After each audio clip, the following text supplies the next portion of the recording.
14 फरवरी 2019 रात का अंधेरा छठा भी नहीं था कि जम्मू के सीआरपीएफ कैंप में चहल पहल मची हुई थी। छुट्टियां बिताकर अपने अपने घरों से लौटे जवान कुछ ही देर में श्रीनगर ट्रांसिट कैंप के लिए रवाना होने वाले थे।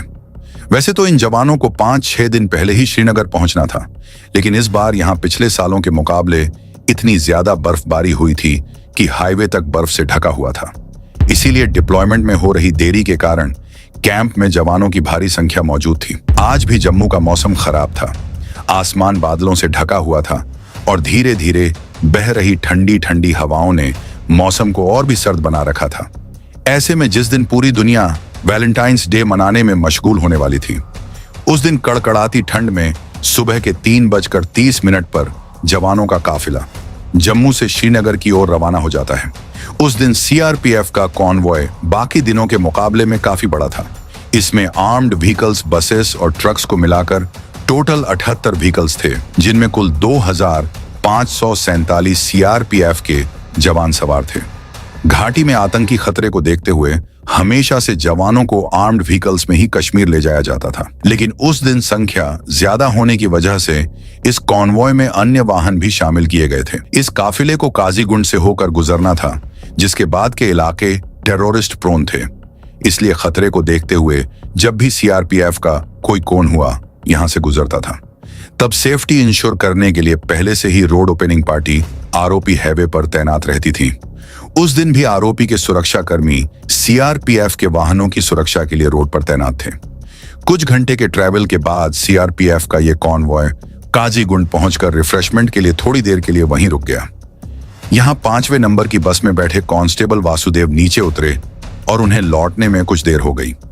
वो जब तक वापस लौटे तब तक उनकी बस आगे बढ़ चुकी थी, इसलिए वासुदेव को उसी कॉन्वॉय की पीछे की किसी बस में बैठना पड़ा। पूरा काफिला फिर से श्रीनगर की तरफ कूच कर चुका था। कई जवान अभी अभी अपने घर से लौटे थे, इसलिए जहां कुछ अपनी प्रेमिका की यादों में खोए हुए थे, तो वहीं कुछ अपनी पत्नी और बच्चों से फोन पर बात कर रहे थे।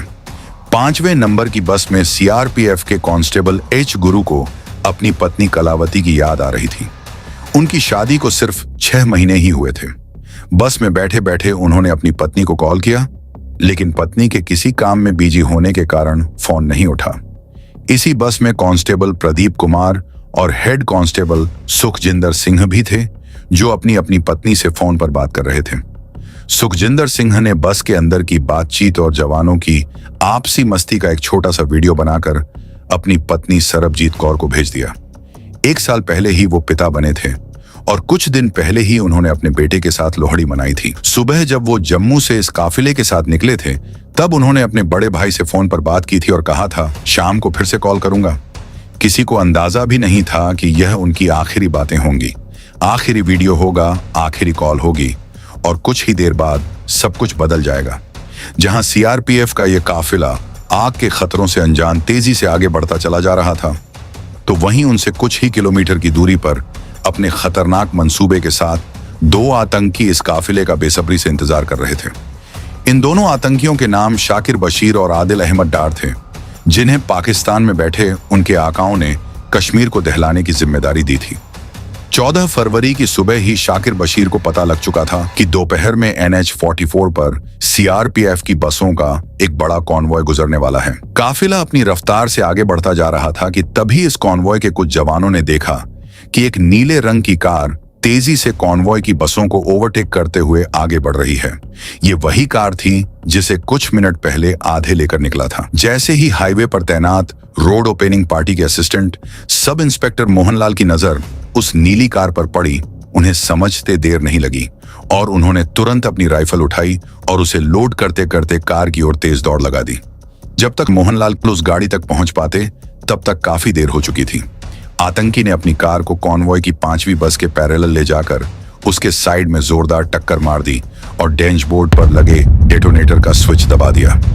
स्विच दबते ही कार के पीछे रखा 200 किलो का विस्फोटक फट गया और इसके साथ ही वहां एक जोरदार धमाका हुआ। 5वीं बस के परखच्चे उड़ गए और उसकी चपेट में कॉन्वॉय की दूसरी गाड़ियां भी आ गईं।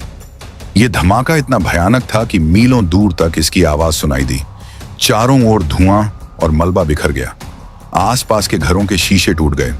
धमाके ने सड़क पर एक गहरा गड्ढा बना दिया और पल भर में चारों ओर तबाही मच गई। एक झटके में रोड ओपनिंग पार्टी के मोहनलाल समेत सीआरपीएफ के 40 जवान मौके पर ही शहीद हो गए। वहीं करीब 70 जवान बुरी तरह घायल हो गए। 30 सालों में पहली बार इतनी बड़ी संख्या में भारतीय जवानों ने अपनी जान गंवाई थी, और वो भी इतने भयानक तरीके से कि शहीद जवानों के चेहरे तक पहचान में नहीं आ रहे थे। इधर उधर उनके अवशेष बिखरे हुए थे, जिन्हें देखकर बाकी जवानों की आंखों में दर्द, शोक और गुस्से का एक सैलाब उमड़ पड़ा था। तब से भारत शहीदों के बलिदान को याद करने और आतंकवाद के खतरे की निंदा करने के लिए 14 फरवरी को काला दिवस के रूप में मनाता है। अगर आपने हमारे चैनल को सब्सक्राइब नहीं किया है तो जरूर करिए। इसके साथ ही मुझे दे इजाजत। इस वीडियो को अंत तक देखने के लिए आपका बहुत बहुत शुक्रिया।